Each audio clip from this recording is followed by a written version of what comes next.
నమస్కారం. ఈరోజు యోగాభ్యాసంలో మనము డయాబెటిక్‌ని కానీ, బీపీని కానీ లేదా బాడీలో ఉన్నటువంటి టెన్షన్స్ కానీ తగ్గించుకోవడానికి ఓ అద్భుతమైనటువంటి ఆసనాన్ని మనం చేద్దాం.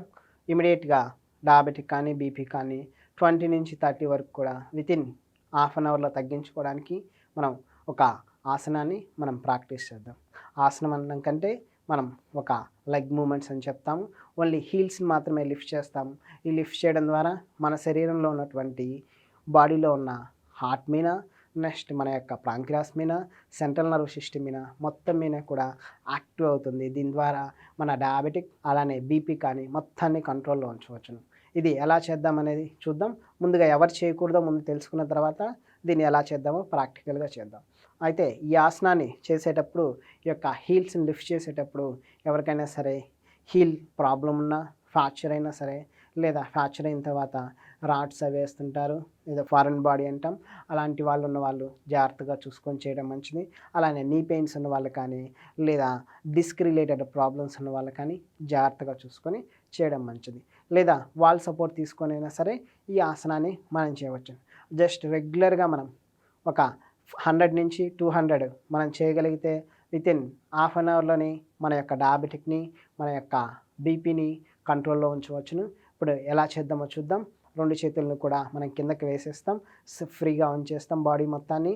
మనం హెడ్ నుంచి టో వరకు కూడా మన కాలి వరకు కూడా ఫ్రీగా ఉంచేస్తాం. 2 కాళ్ళను కూడా సమస్థితిలో మధ్యలో హాఫ్ ఫీట్ నుంచి మనం గ్యాప్ తీసుకుంటాం. ఇలా గ్యాప్ తీసుకొని 2 కాళ్ళ మీద బ్యాలెన్స్ చేస్తాం బాడీని. ఇలా ఒక సైడ్‌కి కాకుండా, ఈ సైడ్‌కి కాకుండా 2 కాళ్ళ మీద బ్యాలెన్స్ చేస్తాం. బ్యాలెన్స్ చేసేసి లేదా 2 చేతులు వెనక్కి తీసుకుంటాం.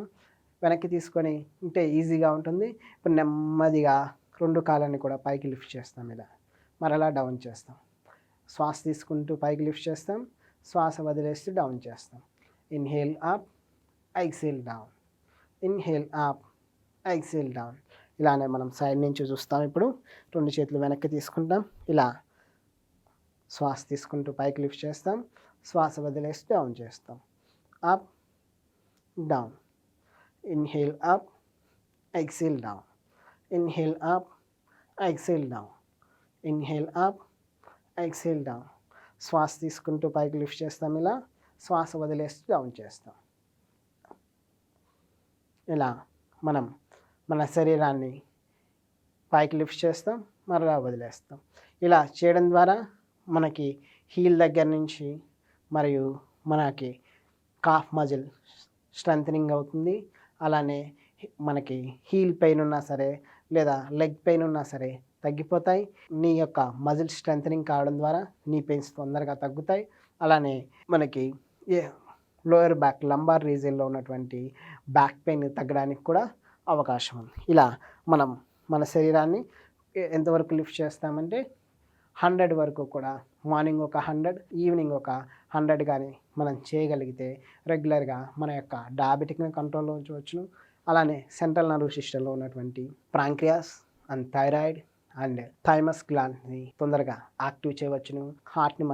హార్ట్ యొక్క పంపింగ్ని కూడా మనం కంట్రోల్లో ఉంచవచ్చును.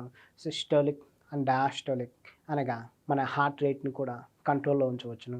ఈ రకంగా మన శరీరంలో ఉన్నటువంటి బ్లడ్ని ప్యూరిఫికేషన్ చేయడంలోనూ మరియు డయాబెటిక్ని కంట్రోల్లో ఉంచడంలోనూ మనకి బీపీని కంట్రోల్లో ఉంచడంలోనూ ఈ యొక్క హీల్స్ని లిఫ్ట్ చేయడం ద్వారా మనకి ఈజీగా కంట్రోల్లో ఉంచవచ్చును. ఇదే ఆసనాన్ని మనం కూర్చొని కూడా చేయవచ్చును. చైర్లో కూడా కూర్చొని హీల్స్ని లిఫ్ట్ చేస్తూ ఆల్టర్నేటివ్గా కూడా మనం చేసుకోవచ్చు. ఇలా పైకి కూడా ఇలా లిఫ్ట్ చేయవచ్చును.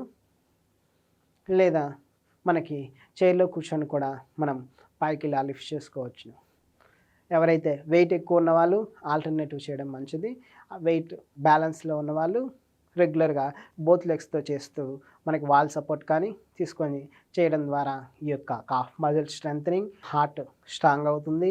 అలానే కొలెస్ట్రాల్ లెవెల్స్ తగ్గుతుంది, డయాబెటిక్ లెవెల్స్ తగ్గుతాయి, HbA1c తగ్గిపోతుంది. ఇలా ఎన్నో రకాలైనటువంటి ప్రయోజనాలు అనేది ఉన్నాయి.